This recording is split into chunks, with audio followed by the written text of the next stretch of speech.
Good evening to all my dear listeners, to all my dear friends। 28 दिसंबर 2021 ये वो तारीख है जो भारत के धरती पे डायरेक्ट सेलिंग इंडस्ट्री के सुनहरे दौर की शुरुआत की तारीख है।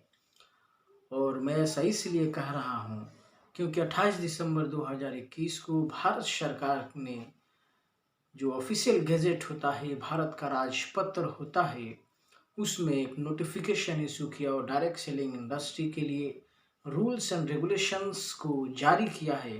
और डायरेक्ट सेलिंग इंडस्ट्री के को जो है consumer protection act 2019 direct selling के अंतर्गत इसे किया है। और तो एक प्रकार से हम कह सकते हैं कि इस इंडस्ट्री को एक कानूनी मान्यता, एक सरकारी संरक्षण प्राप्त हुआ है। और जो लगभग 20 से 25 वर्षों से जिस चीज़ की इंडस्ट्री को तलाश थी, जिस चीज़ को डायरेक्ट सेलर को तलाश थी, जिस चीज़ की एक्सपेक्टेशन हर जेन्युइन डायरेक्ट सेलिंग एंटिटी, हर जेन्युइन डायरेक्ट सेलर कर रहा था, वो चीज़ 28 दिसंबर 2021 को भारत सरकार ने उन्हें दिया है। तो ये जो नोटिफिकेशन है, जो रूल्स और रेगुलेशन है, जो कंज्यूमर प्रोटेक्शन एक्ट 2019 के अंतर्गत है, स्पेशली अगर इसे पढ़ा जाए और देखा जाए तो ये कंज्यूमर फ्रेंडली है। कंज्यूमर्स को ध्यान में रखते हुए, कंज्यूमर के हितों को ध्यान में रखते हुए सरकार ने इसे इशू किया है।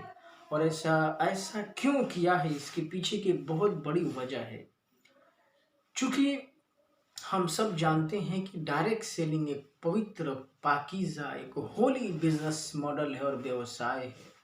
लेकिन चूंकि इसकी पोटेंशियल भी बहुत बड़ी है और विश्व स्तर पर, वैश्विक स्तर पर, ग्लोबली सबसे ज़्यादा मिलेनियर्स अगर किसी इंडस्ट्री ने दिया है तो वो इंडस्ट्री डायरेक्ट सेलिंग इंडस्ट्री है। इतना पोटेंशियल होने के बाद भी भारत में ये इंडस्ट्री लड़खड़ा रही थी। ये इंडस्ट्री अपने उन कदमों से सही तरीके से चहलकदमी नहीं कर पा रही थी।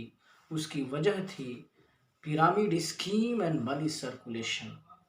Remember my words, remember it, pyramid scheme and money circulation. चूंकि इसका भी जो व्यवसायिक मॉडल है, पिरामिड स्कीम और मनी सर्कुलेशन का जो बिजनेस मॉडल है, ये भी जस्ट डायरेक्ट सेलिंग के बिजनेस मॉडल के अकॉर्डिंग ही होता है। और इसी चीज़ को हमारे देश के जो कंज्यूमर्स हैं, जो भोक्ता हैं, नहीं समझ पा रहे थे। और एक जेन्युइन डायरेक्ट सेलर या डायरेक्ट सेलिंग एंटिटी और ये पिरामिड स्कीम के बीच में फंस जाते थे। तो एक कहावत है कि गेहूं के साथ भी घुन भी पिस जाता है। मनी सर्कुलेशन के अंतर्गत आप जानते ही हैं कि एक बंदा आता है लोगों के पास और उसे सपने दिखाता है, पैसे लेता है और पैसे लेकर बिजनेस को ज्वाइन कराता है। और फिर उसे कहा जाता है कि आप भी इसी प्रक्रिया को करिए, 2-4 लोगों से कराइए, उनसे भी पैसे लीजिए, उनको भी सपने दिखलाइए। और फिर उनसे उनको भी यही मैसेज जो है दिया जाता है, ऐसे ये मैसेज नीचे तक जाता है।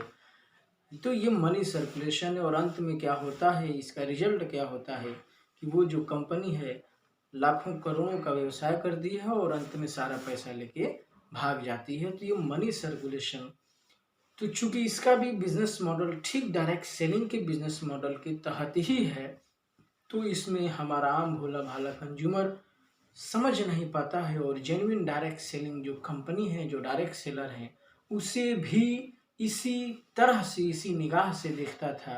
और इसमें हम लोग जो जेन्युइन डायरेक्ट सेलर हैं, जो प्रोडक्ट बेस्ड हैं, जो high quality advance research based लोगों को दे रहे हैं, उसकी वजह है कि आज के डेट में हमारे लोगों को क्वालिटी प्रोडक्ट्स की ज़रूरत है जिससे वो हेल्दी रह सकें। तो इसमें हम लोगों को दिक्कत होती थी, कंज्यूमर्स और डायरेक्ट सेलर्स को, दोनों लोगों को दिक्कत होती थी। उसके बाद पिरामिड स्कीम लेकर लोग आए।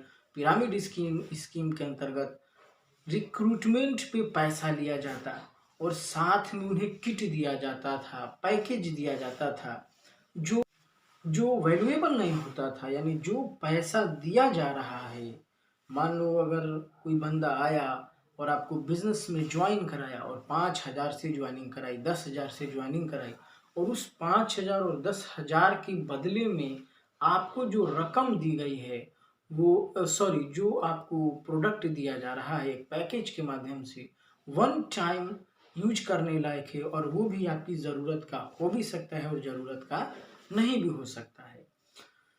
फिर उनको जो है सपने दिखाए जाते होंगे कि आपको गोवा में जो है जाना पड़ेगा, कंपनी गोवा लेके जाएगी, मध्य प्रदेश लेके जाएगी, कंपनी मुंबई लेके जाएगी, कंपनी आपको ताज होटल दिखाने लेके जाएगी, और फिर बाद में पता चलता है कि वहाँ तो जाएंगे, जाने का खर्चा आपको उठाना पड़ेगा, वहाँ सिर्फ कंपनी आपको रहने को खाने को देगी, जाने का खर्चा आपको उठाना पड़ेगा, प्लेन से जाना होगा तो प्लेन का टिकट आपको करना पड़ेगा। ये सारी कंडीशंस लगा दी जाती हैं कि ये सारे काम को आपको करना पड़ेगा।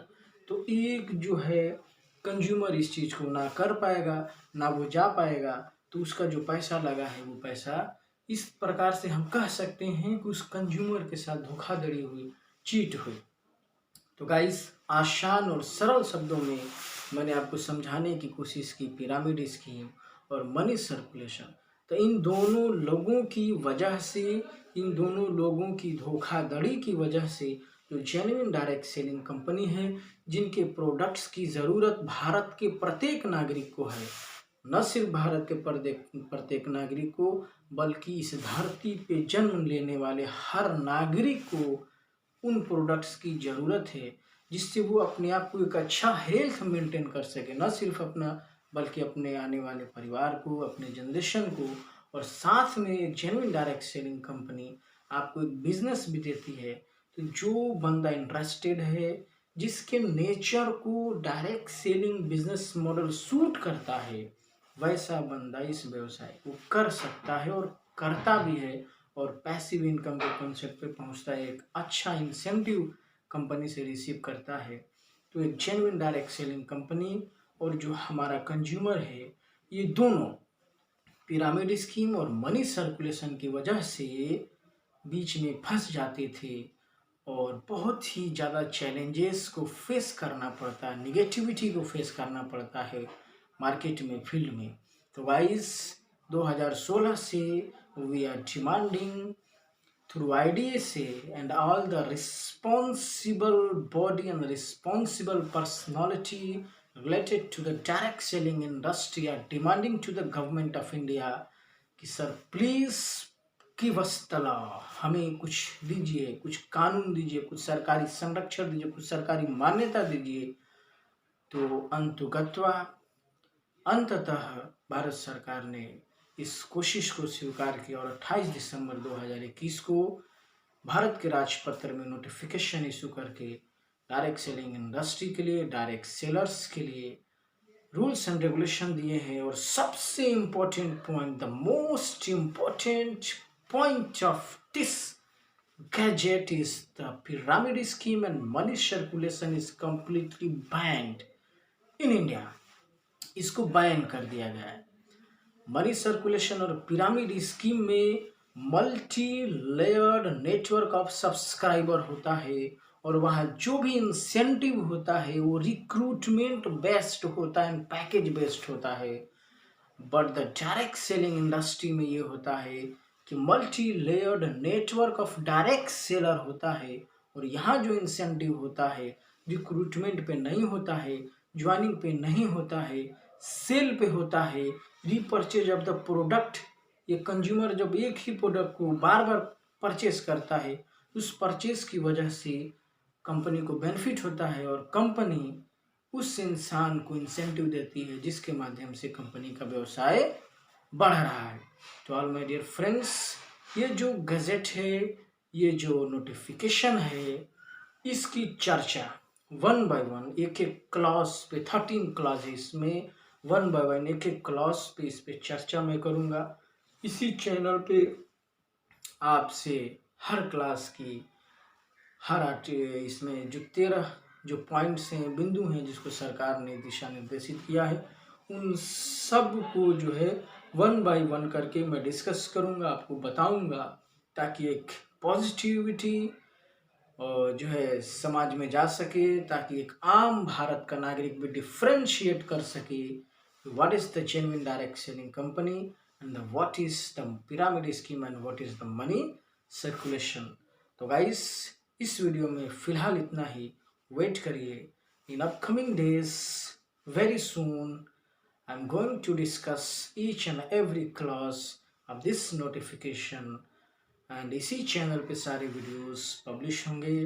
And I would like to request, if you are not subscribed this channel, then please subscribe for the further more informative videos. Thank you very much.